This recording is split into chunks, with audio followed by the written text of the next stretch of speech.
Shalom, puji Tuhan. Bapak Ibu semua, kita tetap berharap kepada Tuhan, berjalan dalam tuntunan dan pimpinannya. Pagi ini saya akan kembali mendalami salah satu murid Tuhan, yaitu tentang Thomas yang juga mati syahid. Karena saya tertarik dengan apa yang dinyatakan oleh Thomas, kalau saudara perhatikan di dalam Injil Yohanes pasal 11 ayat 16. Lalu Thomas yang disebut Didimus berkata kepada teman-temannya, yaitu murid-murid yang lain, marilah kita pergi juga untuk mati bersama-sama dengan dia. Jadi kalau kita lihat di sini bahwa mental syahid itu memang sudah ada di dalam kehidupan Thomas sebagai murid Tuhan. Karena kalau kita memperhatikan di pasal 10-nya, Yesus memang sedang dan sudah bolak-balik diancam akan dibunuh. Tentu orang-orang yang bersama dengan dia juga bisa mengalami persoalan atau ancaman juga. Tapi Thomas berkata, ayo kita pergi bersama-sama dengan dia, kita nggak usah takut. Kalau perlu mati ya kita mati bersama-sama dengan dia. Berbeda dengan penterjemah Monson Leman ketika masuk ke tanah Batak di Lubuk Pineng itu, ketika disergap, ditangkap oleh masyarakat. Monson Leman tidak tahu bahasa Batak, cuma tahu bahasa kata damai madihamu. Yang lainnya dia tidak tahu.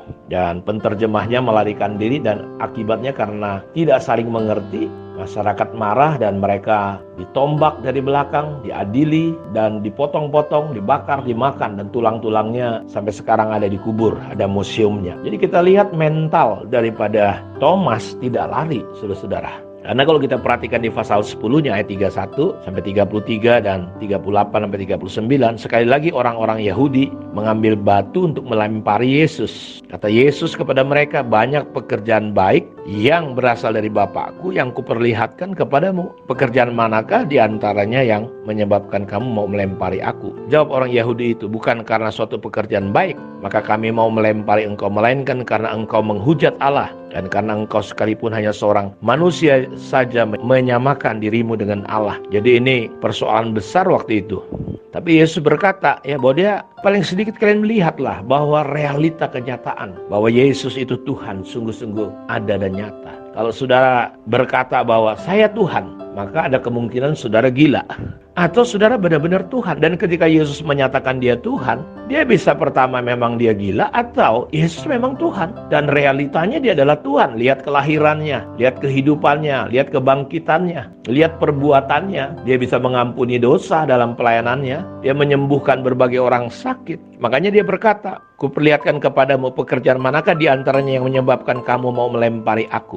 Jawab orang Yahudi itu, bukan karena suatu pekerjaan baik maka kami mau melempari engkau, melainkan karena engkau menghujat Allah, dan karena engkau sekalipun hanya seorang manusia saja menyamakan dirimu dengan Allah. Tetapi jikalau aku melakukannya dan kamu tidak mau percaya kepadaku, percayalah akan pekerjaan itu supaya kamu boleh mengetahui dan mengerti bahwa Bapa di dalam aku dan aku dalam Bapa. Sekali lagi mereka mencoba menangkap dia, tetapi ia luput dari tangan mereka. Jadi saudara lihat, paling nggak percayalah dengan hal-hal yang aku lakukan. Dan sekali lagi orang-orang hendak menangkap Yesus untuk membunuh dia. Nah, dalam situasi seperti itu, Thomas yang disebut Didimus berkata kepada teman-temannya, ayo kita pergi bersama-sama dengan dia. Marilah kita juga pergi untuk mati. Jadi dia sudah siap bersama-sama dengan dia. Ketika orang-orang Yahudi yang bersama-sama dengan Maria di rumah itu untuk menghiburnya, melihat bahwa Maria segera bangkit, saya langsung lompat aja Bapak Ibu. Mulai dari hari itu mereka sepakat untuk membunuh dia. Sementara itu imam-imam kepala dan orang-orang Farisi telah memberikan perintah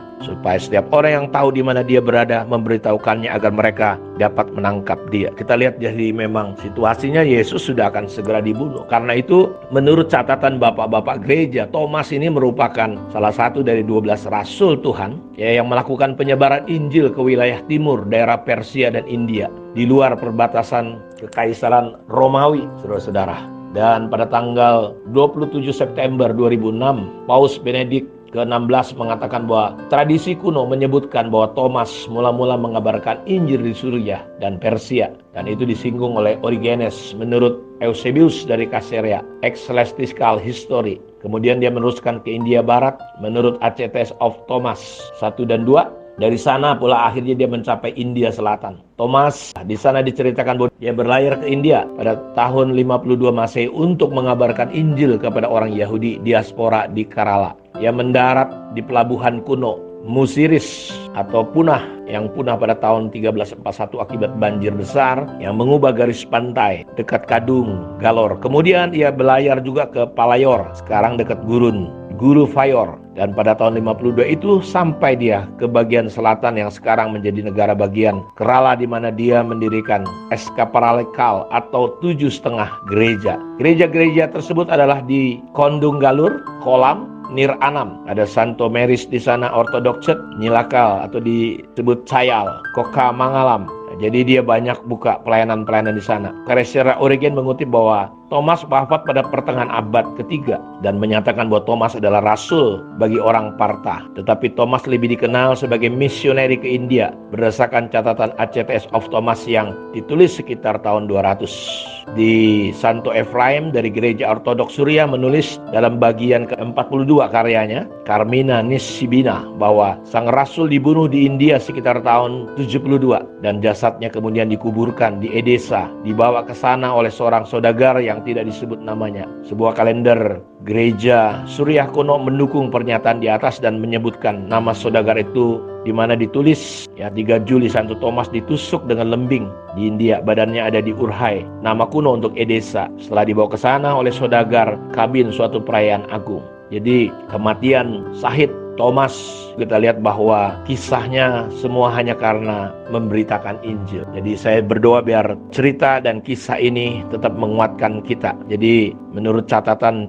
sejarah bahwa di Milapur, Tamil Nadu, India, nama Raja India itu menurut sumber Surya adalah Masdai dalam bahasa Yunani, Misdios dan bahasa Latin Misdius yang dihubungkan dengan Basedo pada uang, logam kusam dan Raja Pasudema, di mana pengaliannya huruf M dan B terjadi untuk nama India pada naskah kuno. Jadi kita lihat penginjilan dilakukan oleh para rasul-rasul dan kita melihat Thomas, salah satu rasul Tuhan yang mengakhiri imannya, pertandingannya dengan baik walaupun harus mati ditombak. Ada cerita kisah yang lain bahwa dia dikuliti sampai mati. Jadi itu luar biasa sekali. Jadi dia ditombak, dipecut sampai hancur kulitnya, sampai seperti kayak dikuliti. Kiranya kisah ini memberkati kita semua. Shalom.